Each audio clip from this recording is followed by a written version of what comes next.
So also, so maybe this is like crying on a very high level. So we have an au pair.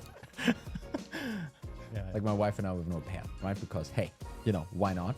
And your Ferrari caught a flat as well, and don't have that. But guess what? She just quit right now. Like I just got a text message. Our au pair quit.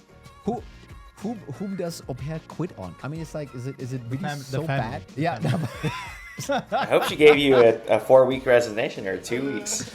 Yeah, it is 4 weeks, but it's still like. Have you not done any capacity planning at home, like making sure you had the next? No, my one ready for attrition ramp model was on track, but it's like it's sometimes with the N of 1, it's like you're on 0.7789. Well, they always say it's about the working environment, so I don't know what your house looks like. Yeah, well, yeah, that's right. I could show you a picture. There's like 20, no, not 20, but like 5 construction site workers right now building in a staircase. So basically everything in your household is a mess, is what you're telling us.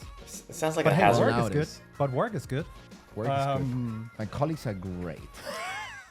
I feel like this is all the intro We now. should have recorded. We are recording. Okay, I'm way ahead of you. This is just gonna get like sliced in and then jump cut. Yeah. So that's perfect. Okay. So the voice. So Mikkel, whom do we have here today? Yeah, the voice in the other end you probably heard is our friend Jeff Ignacio. Welcome, Jeff. Thanks so much for joining. Hi, Jeff. Hey guys, thank you for having me.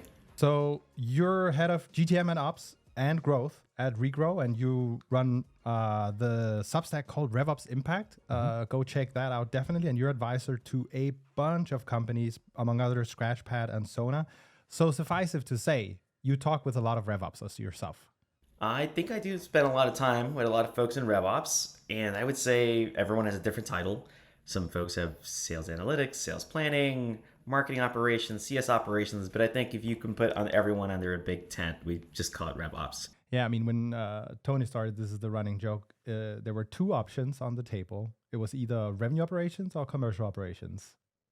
And it The turned role out. in this company still is commercial operations to this day. And it also became kind of popular in Copenhagen that it was commercial operations. And yeah, let's just we say have I was you wrong. to thank for that. I'm not the right one to name anything. All of Denmark I doing think. the work. Yeah. But anyway, so the reason to get you on the show was really, we share this common interest on revenue operations, and there's a lot of things happening at the moment in revenue operations. Last year, I believe it was the fastest growing job title. Forrester is citing that, this function is pivotal to influence revenue growth and retention. And a lot of companies see the benefits they can gain from such a function. I think what we've noticed is a lot of the RevOps, they become CRM admins, do a lot of Python validation rules.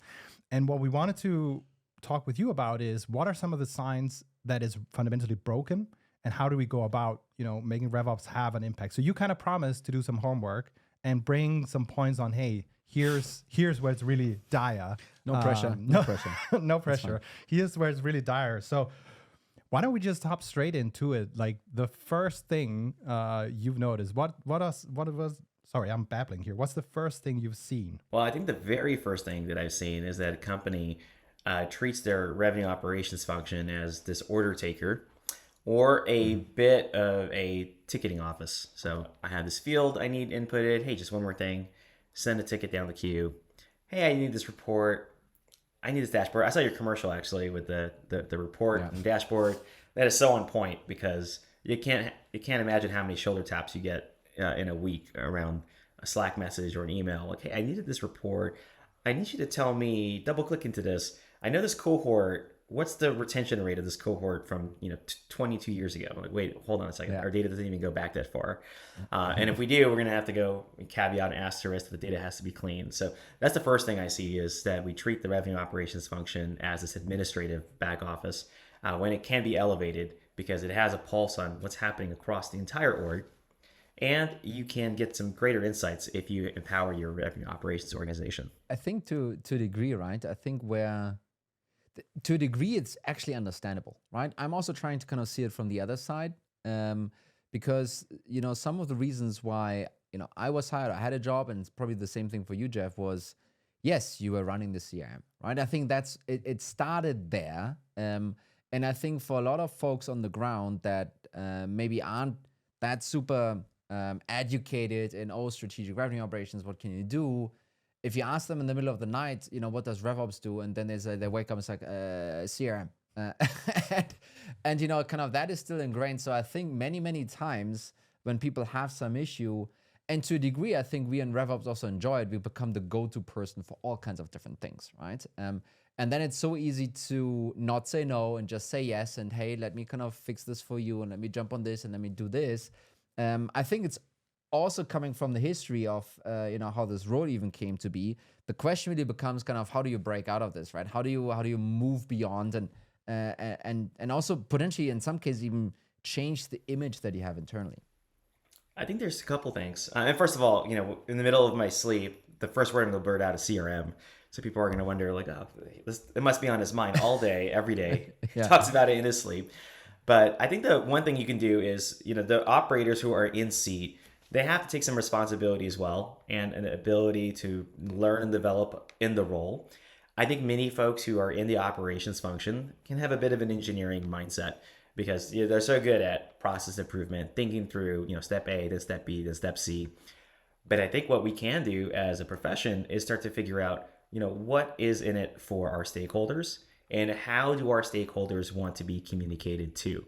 So there's a little bit of art and science, and not a lot of folks talk about this all the time. Let's talk about how we can, improve this flow or improve this Apex code. That's not what the stakeholders want to hear. They want to hear, well, what do I take away from this? What am I driving improvement from? And then how do you communicate is important as well. So do you communicate in a sprint or a newsletter that goes out detailing every little thing that you tackled throughout the week? Almost nobody cares. What you want to do is, succinctly tell folks, here are the improvements that we're making. Now, if you care for the details, here's all the detail. And if you want to set some time with me, I'm happy to walk you through it. But you're going to get fewer clicks to get to where you want to go. You're going to have a better layout of information to see what you need to see. And we're in the spirit of taking requests and to find out how we can further improve the organization. So those are the ways that I think revenue operations can elevate, is to really start thinking through, how can I communicate better and more effectively? And then on the reporting side, figuring out the takeaways, and then imagining and predicting, what your stakeholders are going to ask ahead of time.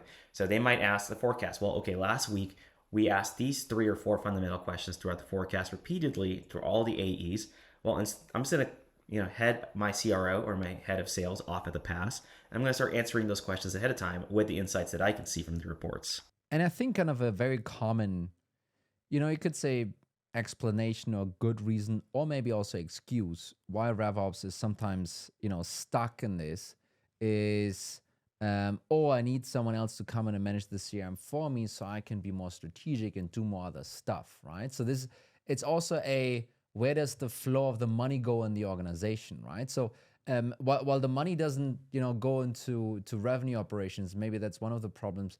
But where do you see this money being sent to in other cases, which maybe is kind of the root cause maybe for this issue here? Well, I don't envy the CRO's job either, right? They have a role that is just as busy, and their plate is immensely full. And so one of the first reasons for why you want to make a hire is to take something off your plate. And sure, CRM is one of the easiest things to take off your plate.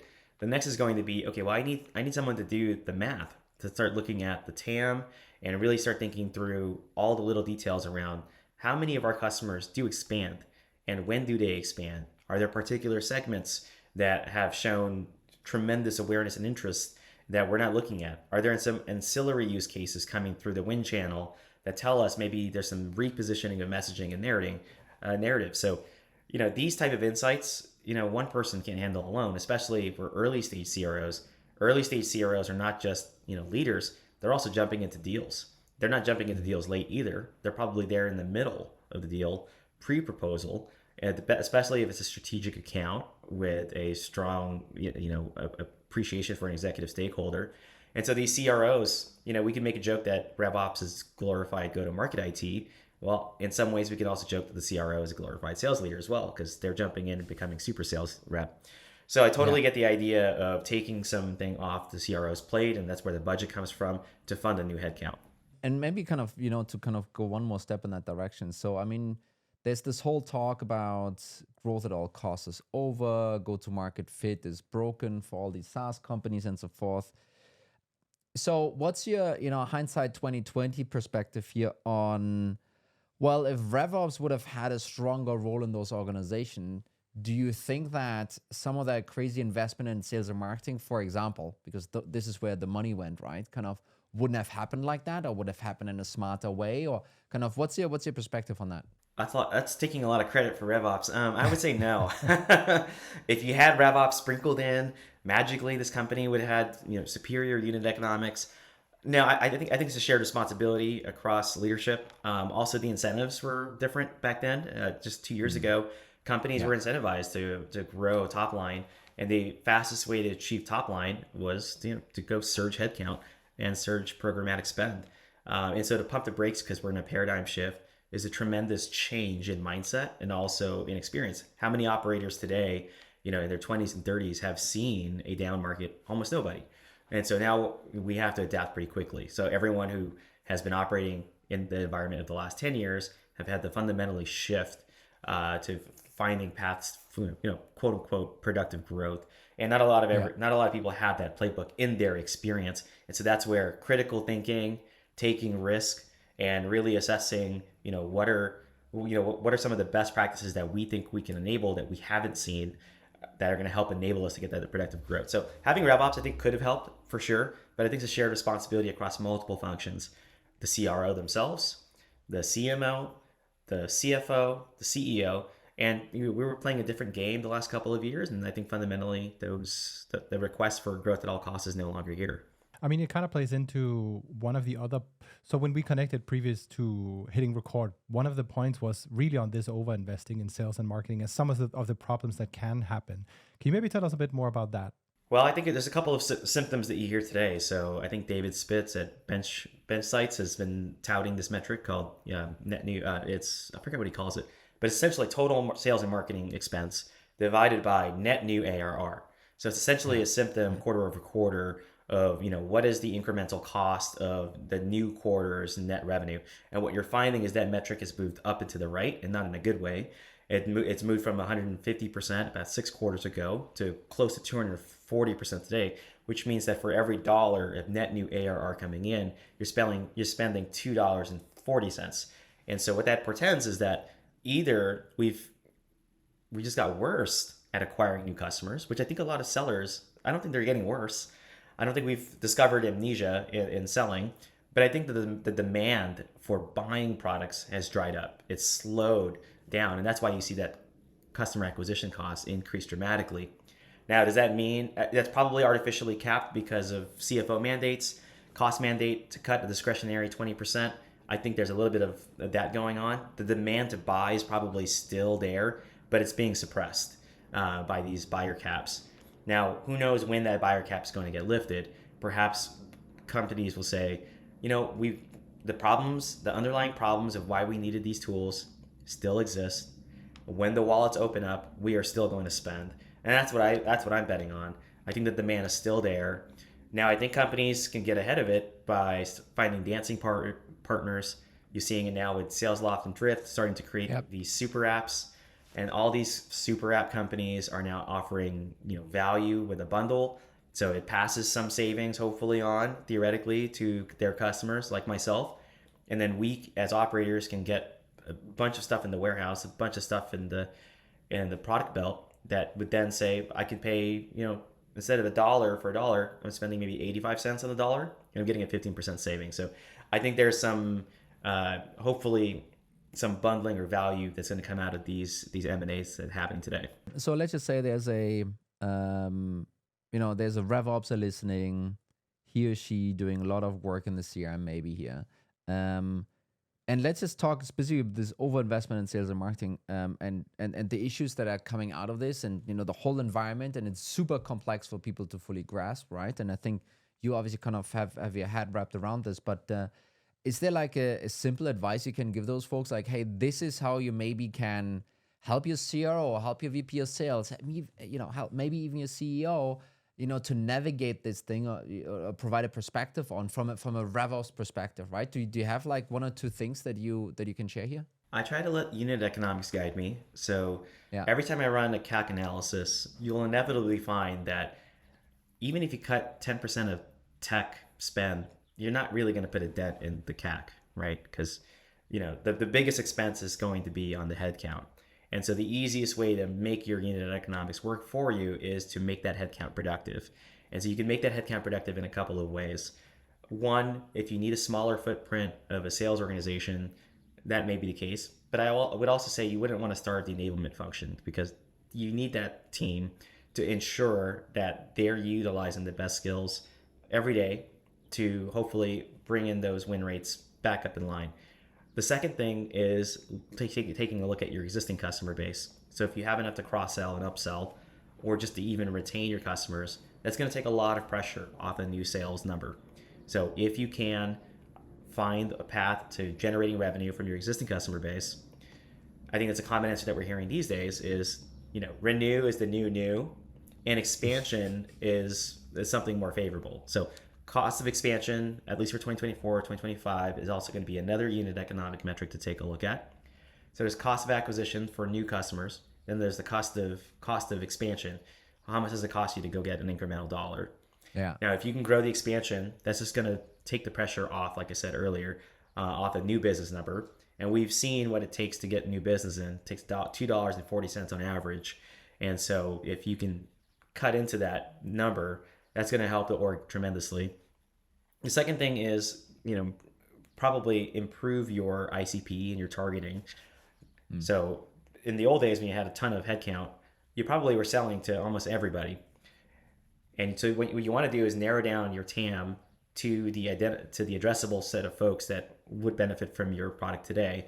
And the easiest way to look at that is going to be momentum and win rates in your pipeline, segmenting by certain cuts of the data, industry, region, technographics. That type of information is going to help you lead the way to being more specific. And especially something like this, right? ICP targeting. I mean, this is, who are you RevOps talking about this stuff, right? I mean, it's, that is way more strategic than yes, sure, you will probably be the person being leaned on, pulling the data, doing the analysis and so forth, but triggering something like this because you sit on that data set, I think that, and then coming with suggestions, that stem from the data, I think that can be hugely impactful for not only the business, but also how the rest of the organization potentially looks at you, right? But moving potentially on, right? Kind of another thing that I think you and I kind of see a lot, Jeff, is the way these go-to-market engines are kind of planned, the way this thing is being laid out, new year, new Excel spreadsheet, and let's go. Kind of what are the pitfalls that they're seeing there most of the time? So hopefully folks have finished their annual plan. I know a lot of folks can have dozens of versions of their plan before it's finalized. I joke often, the first time I ever finished an annual plan when I worked in finance was that we had a V22. And then that wasn't the final file. The final file was V22 final in all caps. But there was a V22 with lower cap final, just to show you the evolution. Like nothing's really final until someone puts it in all caps. But that final edition of the plan had a couple of things. It showed us what the potential plan was going to be by quarter, by month, by what channels, and it gave the different teams across the company their targets. So marketing had their MQL targets or their opportunity targets, influencer source, however you want to track it. For the sales organization, how much headcount they're going to have, how much quota each person is going to carry, and then what accounts or territories they're going to sell into. So one of the pitfalls of the annual plan is not rolling it out fast enough, not communicating, the goal for the year, and then rallying the team to achieve that goal. And then, quite simply, hiring too late. Some folks can hire the team too late, and everyone knows this. If you have a sales-led model, the reps ramp, and if you hire too late, you're gonna eat into some significant time of achieving your number. The second thing is the marketing plays. You want to make sure that your marketing campaigns run effectively, according to plan, and are targeting the right personas to be able to generate the right type of leads to the top of the funnel. Yeah, I mean, it was so funny. At some point, we were looking into all the capacity planning stuff in particular, and it was like, if you account for ramp and attrition, you are super sophisticated. But it's so critical for this motion to account for what's going to happen in the future. And I know we've also talked about the fact that if you are hiring too late, then actually by default the hiring plan no longer fits. I mean, maybe you had planned, 2 SDRs and 1 AE, but those numbers now, they're not going to get you home, right? So I think that's the other side of the coin. And I think what I have experienced as a pain being on the receiving end as a CMO VP marketing is you get very little say in how those numbers change in the spreadsheet. And all of a sudden there's some kind of a conversion rate that's moved from, let's just say 8 to 10%. And it's only 2 percentage point, right? But it's a massive leap all of a sudden to have such an efficiency gain. And you only find out about it, maybe Q1 during the QBR when you're behind, right? So how should RevOps actually facilitate connecting finance and the go-to-market teams to ensure that for everyone's sake, that this plan, it is likely to happen if we do a really great job? I always love the assumption uplifts that are in the model, right? So for example, the 8% to 10%, that's not a 2% improvement. That's a 25% improvement. Yeah. Right. So you're talking about a paradigm shift, a lift on all of your channels. So is LinkedIn, is Facebook, is your social, or is that going to lift 25 points? Okay, well, I might be able to lift it if I have narrower targeting. But then you also have to squeeze a little bit of the bid costs, right? What's the bid ask for the keywords that you normally bid on? So on the demand gen side, you might see a ballooning of costs as well. It's not just a 2% improvement, but I don't know if your model shows what's a cost per opportunity improvement. Cost per improvement also goes down 10%. So you're telling me that we're going to not only have higher conversion, but we're also going to have a compression of cost for our opportunities generated from marketing. I think one of the challenging things is spreadsheet magic, right? And the way magic comes in not just marketing, but in sales. In sales, it'll be something like, well, last year we ramped reps on a 9-month schedule, and this year we're going to do it on a 4-month schedule. Why? Because we brought in Jeff, and we brought in the enablement person, and magically they're going to ramp twice as fast. We're also going to shrink our sales cycle from 190 days to 130 days. Why? Because we have this deal matrix pricing sheet now. People aren't going to have to negotiate with each other internally to get something approved. We're going to cut 60 days off the sales cycle. Okay, well, is that believable? Is that not? And so that's where the work begins. We have a plan with the numbers. The numbers belie process improvements across the org or initiatives. And will those initiatives pay off in the way you think they will? If they don't pay off, well, you're not going to capture the upside or even the model number in your plan. You actually might fall to the low side, and maybe you didn't even account for the low side in your model. So one thing to be careful of is, don't be too aggressive in your assumptions. If you believe you can be aggressive, have a good justification why. But otherwise, I think one of the things is you want to think through, how could you achieve those improvements in the first place? Sales cycle, win rate, deal size, channel cost, cost per opportunity, channel optimization, conversion rates. Those things we can put in the spreadsheet, and they can be quite reckless if you're not in touch with the sales and marketing team. The sales and marketing team can fundamentally tell you, here are the boundaries and the limits of what I think we can achieve based on these initiatives that we roll out next year. And one thing as a revenue operator, if you tell me that we're going to change our qualification criteria, it's not a 1-week project. That's like a 1-month, 2-month project, because you have to, not only document it, you'll have to roll it out and then change the behavior of the organization. That takes a couple of weeks at the minimum. Yeah, I think we also had Dave Kellogg on the show at one point talking about, well, they had multi-year plans to move some of these efficiency metrics. Because that's how you needed to look at it. It's not going to be like whip a magic wand. You do one project and it succeeds. It's rarely how it works out. So, but I gotta say, I mean, I'm also understanding the finance side. Honestly, I get it. The job to be done for them is do a budget, do it right. I need this budget, and they're really trying hard to figure this out and match it and so forth. And they're getting those sometimes impossible to achieve numbers. First of all, growth needs to look like this, but you only have so much in the bank, and you need to have so much left in the bank. Kind of those are the guardrails they've been given, basically. And I can totally see, because they're not the one needing to deliver the plan, right? We know this, and this is, again, not their job, not their fault. But then basically kind of it's so easy to spend time in the model to tweak things in between in order to make this thing work out, right? So I also understand that. And I also understand the right way to do it is really the full on bottom up. Those are the initiatives we're going to run. That's what we're expecting to come out of this. But also kind of I would say impossible to pull off for one reason. You might know what you want to do in the next 2-3 months. I think you might want to, you might know that.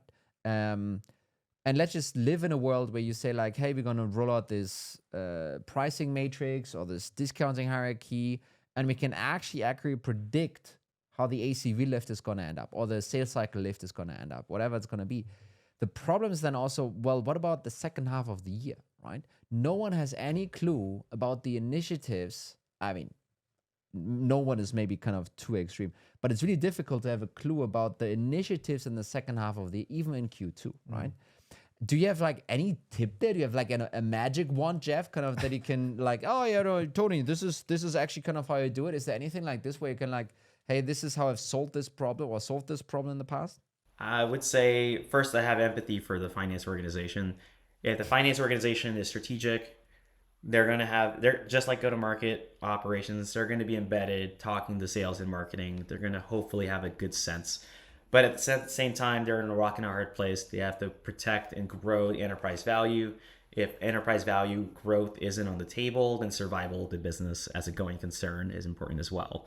Yeah. I think the cohorts of 2021, 2022, a lot of those VC funded companies were told to, make sure cash runway gets to 2025. And guess what? We're getting closer and closer to 2025. And if they haven't been able to achieve that inflection point, these companies probably will not have a funding opportunity at the valuations they're looking for. So either you're looking at a down round or you're looking to operate with the cash flow from operations as is. Yeah.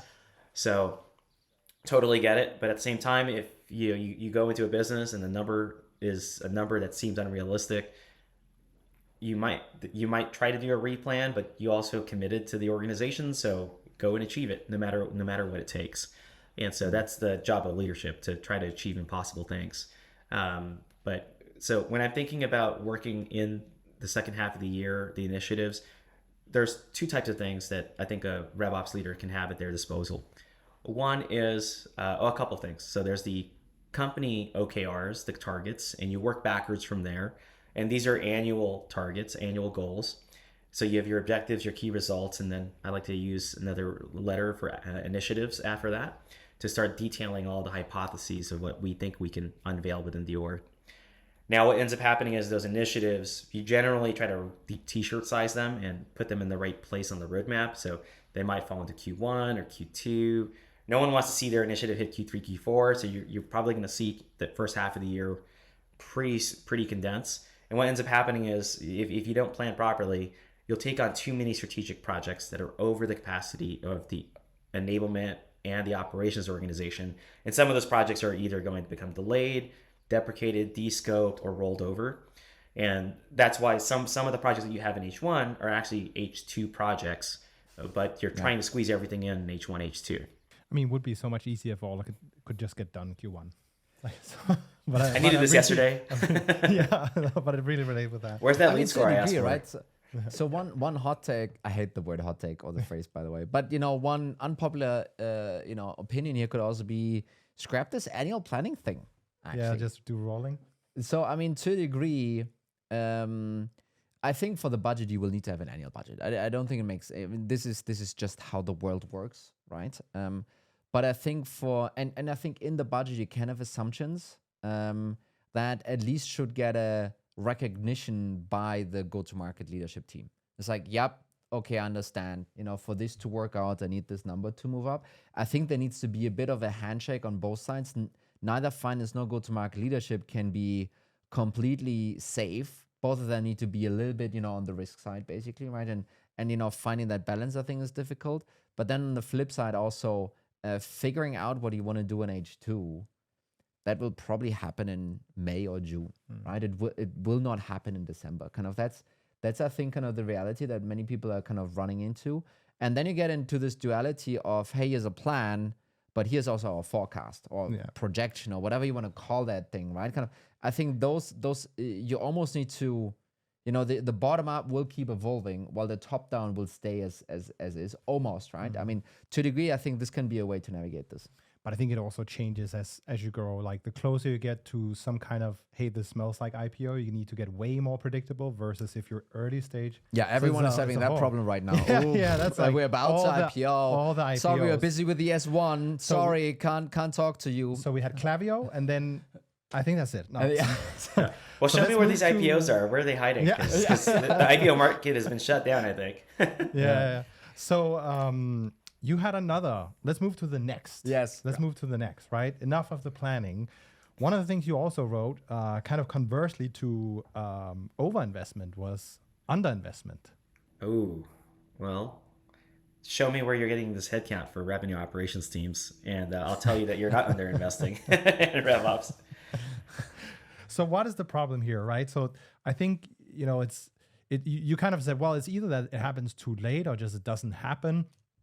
And then there are even things just on general capacity. But let's talk a bit about the ramifications of underinvesting as a go-to-market team. What are some of the things you see there where revenue operations actually should be able to go in and help out?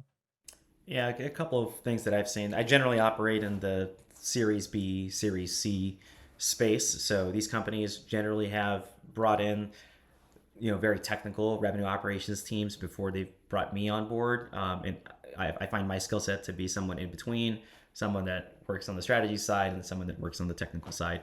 And so generally what I've come in, I've seen a couple of types of mistakes. One, you've overhired and you've brought in the wrong type of individual, which is complete opposite of what we were talking about. And what that means is you brought in someone from a big company and you bring them into a Series B, Series C, where quite frankly, a lot of the processes are not documented. They're not well put in place. And the tools have not been well optimized, nor do you really understand, the TAM, the strategy side of the business. So you bring in that heavy hitting resource from a bigger company, and they're going to find that they're going to have to roll up their sleeves, and they may not have been in that position for a very long time. So that's one mistake that I've seen. Second mistake is believing that you hire a superhero, someone that can pretty much do it all, and you're putting that person in a position where they're quite frankly working 60 to 80 hour weeks, and they're doing that for months on end, and that person's at significant risk of burnout. And they're not going to tell you that, but behind the scenes, I can tell you that the folks that I talk to who are in those roles, a lot of them are burned out, and they can only do it for so long. And so when they're asking for help, they're asking for headcount or bringing in a team, and they're not able to get it. Well, that's just a belief from the company that they're not willing to further invest in the function or further invest in that individual, even though they put all their hopes and dreams on that one individual, because quite frankly, they're doing a great job. So there's a bit of a dichotomy there where the better you do as a solo person or a team of two or a team of three, they can do it all. Well, that team's got it really well covered. We don't need to further invest. That's one area. The third mistake that I've seen is hiring too late, right? So I've seen a couple of instances where you log in and the admins of the tool are the heads of sales, the CEO. And number one, you see, okay, well, we've got a lot of hands in the cookie jar, and those folks should be working on other things across the business. There's a higher and better value use of their time than putzing around in the CRM or the marketing automation platform. And so those are a couple of mistakes that I've seen in terms of underinvestment in operations. So totally. So the second one totally rings true. I mean, this is basically where the RevOps person, where the organization has all of those expectations for this RevOps person, but then they step in and they actually, for a year deep into janitor mode, just kind of cleaning up basically before they can do anything on top, right? And this is really the problem of this is you hire this person around, I don't know, maybe 5 or 6 million to get ready for moving to 20. But really that person won't be able to contribute much, just fix things behind the scene until you, I don't know, way into this journey already. And then they're not really helpful, right? But in the other example, what's your approach to get more headcount approved, right? And I don't want to say CEOs or CROs or kind of whoever owns that kind of budget are inhumane and just like, I don't care about your burnout. I don't care. I think they obviously do care, but what are solid business reasons that RevOpsers can bring up to actually approach their boss to get more resources? Yeah, so when I talk about headcount, it's not just about a person that's full time. I'm talking about just capacity overall, right? You want to increase the capacity and the capability of the org. You can do it in a couple of ways. One, you can make sure that you only prioritize and focus on the critical path, things that matter. But if you do need to expand the capacity, you can do it in a couple of ways. You can build the team internally, and to me, that's about a value use case. You often see ratios stated as a reason for why you need to increase headcount. So 25 or 30 to 1 is kind of the top end ratio that I've seen. I think Max Mader from Found HQ has been looking at some lower ratios for some publicly traded companies, 15 or 17 to 1, like companies like Datadog. So somewhere in between. So if you're So that scaling up is, the sales team, if I'm just interjecting, so basically it's sales headcount, or is it go-to-market headcount to RevOps headcount, right? You said 30-ish or 15, 17-ish, right? yeah, that's a sales operations metric. So Yeah. for sales operations, you're looking at 20, 25 to 1. For marketing ops, I don't know a really good ratio, but it'd have to be based off of campaign execution. So the diversity of campaigns, the number of campaigns, I think that's probably the better metric to think through. Marketing ops can be a bottleneck to campaign execution. And if you're thinking of ambitious campaigns for the year, marketing operations will have to follow. So that's one way of doing it is full-time headcount. A third way is bringing in contractors. So folks on contingency, maybe you don't need a full 40 hours from one headcount. You just need 10 to 15, and you need highly concentrated, highly skilled set of hours from an individual. And so you might consider bringing in an agency. The fourth, and I think this is less popular, but I think one thing you can consider is bringing in a tool. There are tools out there that can radically reduce the amount of time from an individual. So if you have someone in RevOps calculating commissions for 20 hours, every single quarter, well, I don't know what their billable rate is, but if you brought in an incentive compensation management tool, an ICM, you could probably crunch down that time significantly. So there's a number of ways to increase the capacity. It's not just bringing in headcount, but how do you make that investment case? One is, okay, well, how do we increase the frontier of operations? So what capabilities are we not bringing in today that are now taxed across other team members in the org? Finance is taking on planning or quotas when you can carve that into sales operations. Maybe the sales leader is going into the CRM. Maybe you can carve that time back. So there's a couple of ways you can think about consolidating those functions into an additional incremental headcount. Doesn't mean that the work doesn't get done. We just want to move it to the right individuals. The second way of doing it is, a compliance or a risk argument. Bringing in an operations resource helps baseline the org and prepare themselves to be ready to be compliant for any sort of audit that's going to come through. So there's like two arguments. One is a labor savings and a ROI impact, and the second is to use the compliance line. Interesting. I think there's also another piece here. Like now we've run through some of the things that will be broken in the go-to-market. Basically, if this has not been run the right way, basically, and if there's a marketing leader or sales leader or whatever that sees some of these constraints or problems appearing, whether it's the planning that's broken or something else, that's probably also a point to say, well, it's probably not because Bob, who's doing RevOps, is doing a terrible job. It could very well be that the resources just aren't there yet, and kind of help make that case as well. Because I mean, the listeners aren't all going to be RevOps. So I think I actually think so. Listening to this, and I think you're totally right. I mean, the parallels to a product manager are just so overwhelmingly there, right? So, and the thing is, right, when I talk to our, it's a small team, one product manager, it's like it's kind of a matter of fact kind of conversation. It's like, yeah, I know, Mr. CEO, you want all of these things, but you know what? Guess what? You can't have them. We don't have the resource. We can't do these things. And I think this is where RevOps is kind of junior, honestly. It's like, actually, it should be like, hey, you want all of those wonderful things? Yep, me too, but you can't have them. It doesn't work. If you want more, cool, yes, hire more. This is how I would do it, blah, blah, blah, blah. But actually, no, forget about it. These things will not happen because X, Y, and Z reason, right?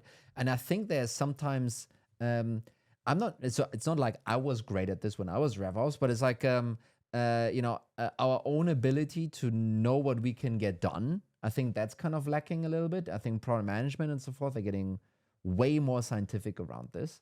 And then maybe it's also the environment, kind of sales, marketing, and CS, kind of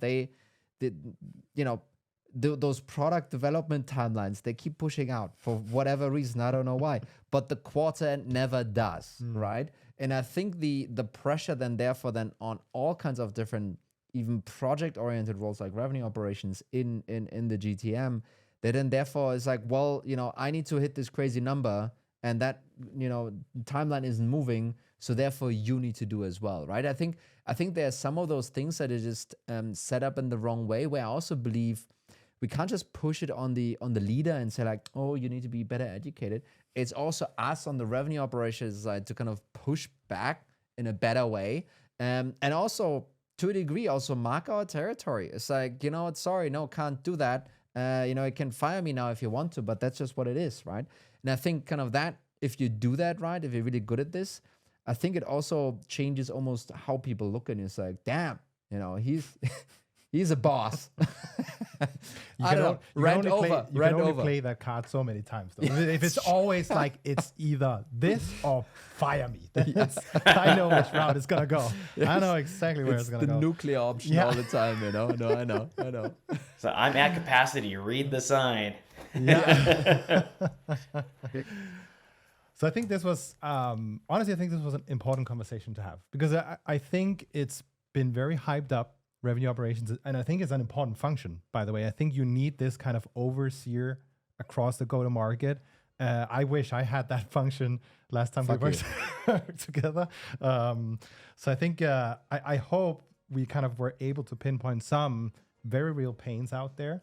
And, I think, so, I mean, maybe wrapping or opening, I'm not quite sure what I'm doing right now, but I think if you're a CRO listening, or a CEO, founder, or something listening to this, like, yes, you don't need masterful, artful people, building your CRM into tooling infrastructure. So is a very specific skill, but over-investing in this, you feel like, do we need to be the company with the best CRM setup?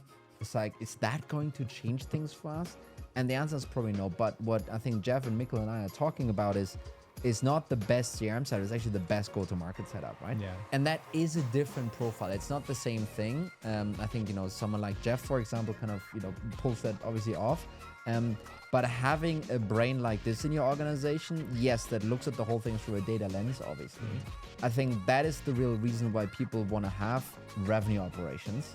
That's what's really, moving the needle and driving the business forward, not the other piece, right? And I think this is, don't want to get into this whole strategic RevOps thing, but this is where we as RevOps group kind of need to move towards, right? And kind of have clarity. Hey, this is my strategic stuff where I'm impacting the business, and here's the hygiene things that have to be ticked off for me even to be in that position. Jeff, thank you so much for spending a bit of time here and enlightening our listeners on how RevOps is broken and how you can move out of that. Yeah, I appreciate you guys. Thank you for having me on.